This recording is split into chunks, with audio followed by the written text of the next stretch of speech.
Estimados participantes, sean bienvenidos a este video que está inspirado en la poca participación que he visto sobre el método de Queen en la actividad formativa y en la lección que nosotros ya habíamos visto.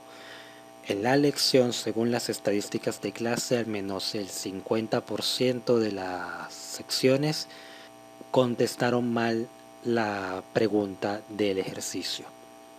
Y por el momento no he visto mucha participación en la actividad formativa sobre el método de Queen, por lo que me da a mí a entender que ustedes están teniendo muchas dificultades con el método de Queen. Así que voy a explicar aquí rápidamente el ejercicio de método de Queen de equivalencia lógica que se encontraba en la lección que ya está vencida. Ojo, recuerden que no pueden entrar a esa lección.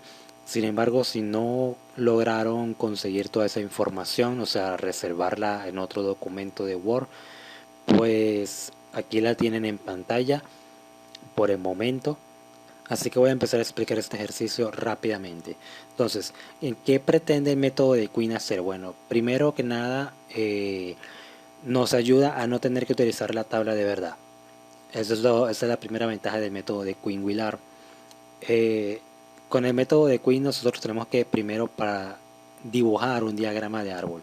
El diagrama de árbol va a estar relacionado directamente con la cantidad de proposiciones que se encuentran en el ejercicio. Así que vayan dibujando más o menos ese diagrama de árbol para que ustedes lo tengan en cuenta aquí de inmediato cuando estemos realizando este ejercicio.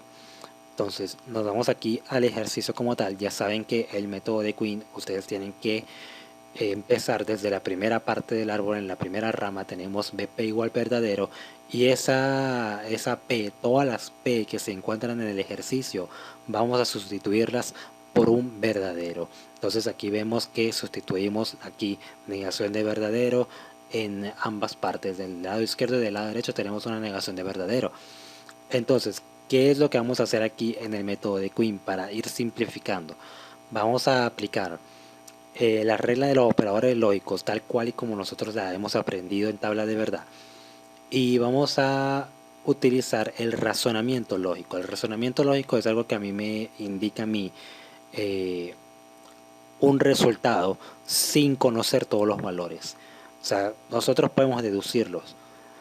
Para eso necesitamos comprender las reglas de los operadores lógicos y tener una buena lógica. Entonces, vamos a proceder por aquí. Primero, negación de verdadero, pues pasa a ser falso aplicando la regla del operador lógico. Luego, con falso disyunción Q. Aquí es la primera parte en la que nosotros tenemos que utilizar el razonamiento lógico. ¿Qué es lo que vamos a hacer para aplicar ese razonamiento? Vamos a preguntarnos, esto, ojo, esto está escrito en los anuncios de facilitador en el foro. Pueden encontrar ahí explicado con otro ejercicio, por supuesto. En este caso tenemos falso disyunción Q. ¿Qué vamos a hacer para aplicar el razonamiento lógico? Nos vamos a preguntar ¿qué pasa si Q es verdadero? ¿Y qué pasa si Q es falso? Si Q es verdadero, entonces la regla de la disyunción se va a cumplir, por lo tanto va a ser verdadero. Si Q es falso, entonces la regla de la disyunción no se va a cumplir, por lo tanto va a ser falso. Como obtenemos dos valores de verdad diferentes, no podemos obtener un resultado como tal.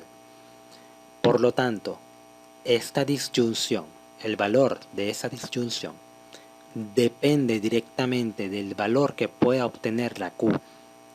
Así que para poder simplificar esa disyunción y poder seguir con el ejercicio, nosotros debemos decir que esa disyunción va a ser igual al valor de verdad del cual depende, en este caso de la Q.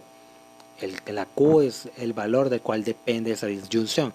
Por lo tanto, esa disyunción va a ser igual a Q. Siempre todos los razonamientos van a ser así. Vamos a simplificar utilizando la proposición con el valor de la cual depende el operador lógico. En este caso la disyunción depende de la Q, así que esto va a ser igual a Q. En esta parte no hacemos nada. De este lado tenemos negación de verdadero igualmente, entonces esa negación de verdadero pasa a falso. Falso conjunción R, aplicamos la regla del operador lógico de la conjunción y obtenemos que eso va a ser falso siempre. Entonces obtenemos Q disyunción falso. Nuevamente aplicamos el razonamiento lógico en conjunto con la regla de la disyunción.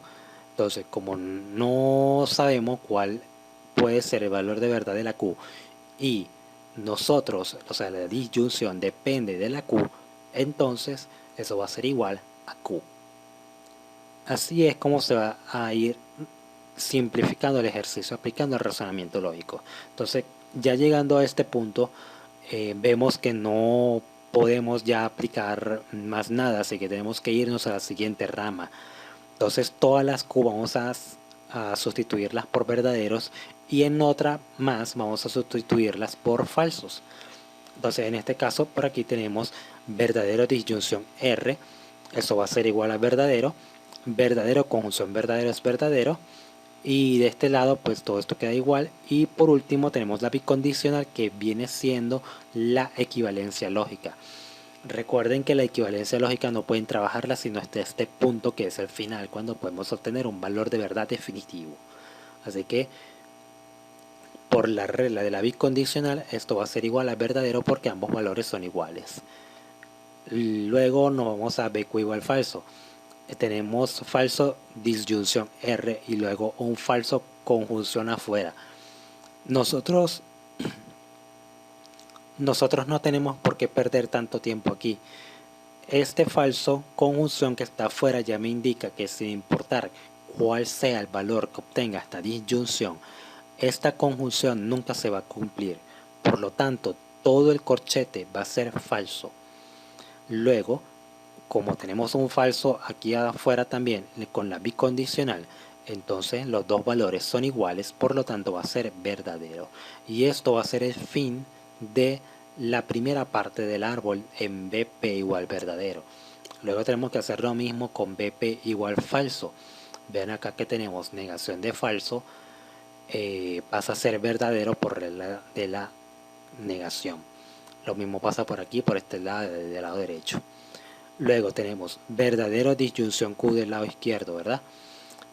Por regla de la disyunción eso va a ser igual a verdadero. Luego tenemos verdadero conjunción de la disyunción entre Q y R. Aquí vemos una proposición un poco más compleja. Pueden ver que dentro del paréntesis no podemos hacer absolutamente nada. Así que tenemos que trabajar con el corchete. El corchete es una conjunción en donde me indica que va a ser verdadero, ¿verdad? La conjunción me dice que va a ser verdadero si ambos valores son verdaderos. O sea, si ya tenemos un verdadero y si la disyunción es verdadera, entonces la regla de la conjunción se va a cumplir. Pero si esta disyunción es falsa, entonces la regla de la conjunción no se va a cumplir. Por lo tanto, tenemos que simplificar utilizando razonamiento lógico, indicando el valor de la cual depende esa conjunción. En este caso, el valor la obtiene esta disyunción. ¿Ven? Entonces, vamos a simplificar diciendo que esta conjunción va a ser igual a la disyunción entre Q y R. O sea, va a ser igual al posible valor que puedan obtener esa disyunción. Puede ser verdadero, puede ser falso. No sabemos, pero eso va a ser igual a esa disyunción, que es el valor del cual depende la conjunción. Luego, de este lado tenemos un verdadero conjunción R. Verdadero conjunción R por razonamiento lógico. Si R es verdadero, entonces la conjunción se cumple. Si R es falso, no se cumple. Por lo tanto, la conjunción depende del valor que pueda obtener la R. Así que la conjunción va a ser igual a R. Ya obtenido ese resultado, pues vemos que nos queda Q disyunción R en ambos lados de la bicondicional. Como ambas disyunciones son iguales, tienen los mismos elementos exactamente idénticos, entonces eso va a ser igual a verdadero. Y con eso culminamos la segunda parte del árbol. Luego tenemos que concluir. Como concluimos, pues con los valores de verdad finales. Tenemos aquí un verdadero, tenemos otro verdadero y otro verdadero. Como son todos verdaderos, entonces la conclusión es que es una tautología. Y eso es todo el ejercicio, eso es todo lo que tienen que hacer. No tienen que hacer tabla de verdad, no tienen que hacer simplificación lógica, no tienen que aplicar leyes del álgebra, no tienen que aplicar más nada. Solamente arregla los operadores lógicos y razonamiento lógico. Eso es todo. Así que espero que con esta explicación haya quedado un poco más claro sobre cómo se aplica el método de Quinn-Willard.